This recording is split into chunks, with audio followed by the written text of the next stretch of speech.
vidéo est consacrée au couple. La question que je pose à travers elle, c'est faire couple. Oui, bien sûr, mais pourquoi? Pourquoi fait-on couple? Que vient-on chercher de ce côté-là? Alors, la première chose à dire, c'est que les temps ont changé. Et qu'aujourd'hui, vivre en couple, faire couple, n'est plus qu'une option parmi d'autres. Néanmoins, les 2 tiers d'entre nous vivons à l'âge adulte, les 2 tiers d'entre nous sommes en couple. Alors, en couple sous des formes extrêmement diverses, puisque ça peut être, et c'est la grande majorité des couples cohabitants, mariés, pacsés, en union libre, ça peut être aussi des couples non cohabitants, et c'est une tendance qui se développe aujourd'hui. Je crois que 3 à 4% des couples ne cohabitent pas pour des raisons diverses. En tout cas, les modalités dans le fait de faire couple sont variées. Quelles sont les motivations qui sont derrière? En tout cas, quelles sont celles qui sont annoncées, qui sont présentes? L'enfant ou les enfants sont évidemment une raison majeure, une grossesse par exemple, ou un projet d'enfant à deux amène un certain nombre d'entre nous à se projeter dans la situation où c'est à deux que ça se passe, à être en couple.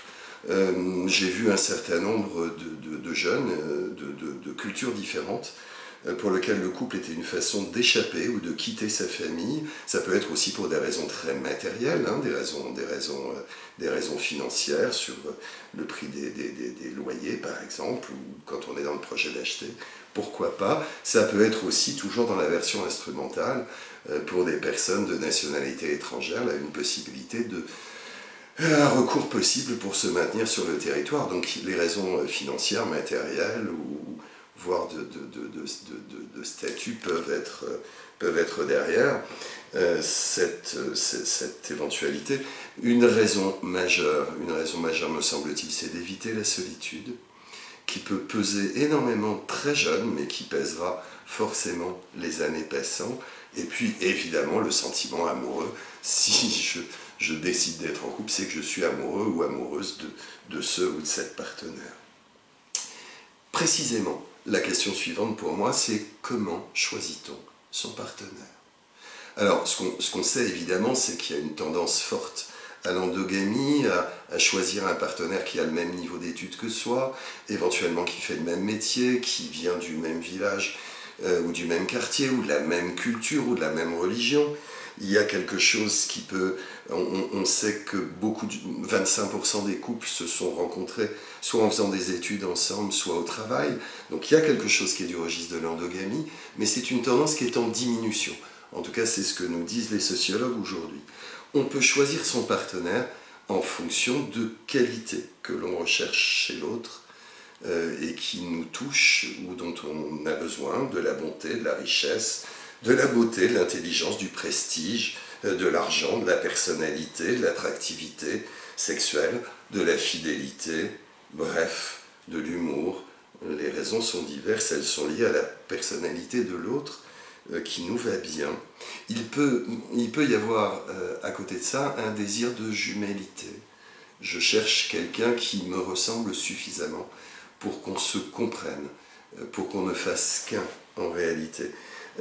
Quelqu'un qui ressemble à la figure paternelle ou maternelle de laquelle je suis incapable de me décrocher. Je vais chercher un homme qui ait les qualités que je prête à mon père et peut-être que ce lien-là n'est pas rompu, idem du côté de la mère. Je peux aller chercher le père ou la mère idéale pour l'enfant que je projette. Je le veux ainsi. C'est avec lui que j'élèverai cet enfant. C'est d'abord sur le projet d'enfant que ce couple se constitue. Ça peut être aussi le besoin de complémentarité. Je me sens fragile et j'ai besoin de quelqu'un de fort. Je ne m'accorde pas beaucoup de valeur et j'ai besoin de quelqu'un qui me valorise, qui me reconnaisse. J'ai tendance à la solitude, ça me pèse, ou à la timidité. J'ai besoin de quelqu'un de sociable et qui me fasse profiter de son réseau personnel. J'ai besoin de rire et fondamentalement et de m'apaiser sur un certain nombre de choses. Et je vais chercher quelqu'un qui a de l'humour.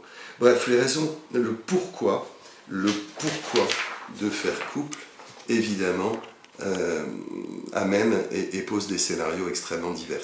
Alors pour conclure cette petite vidéo, évidemment on a les couples qui existent un temps et puis il y a les couples qui durent. Il y a des couples qui tiennent et il y a des couples qui se séparent. Alors la question évidemment c'est qu'advient-il? Qu'advient-il avec le temps de nos propres besoins? Et comment est-ce qu'un couple tient si ses besoins ne sont pas satisfaits ou s'ils changent avec le temps? Et que, mais voilà, toute une autre question que j'aborderai dans une autre vidéo. Qu'est-ce qui fait qu'un couple tient? Qu'est-ce qui fait qu'un couple, un jour, se sépare?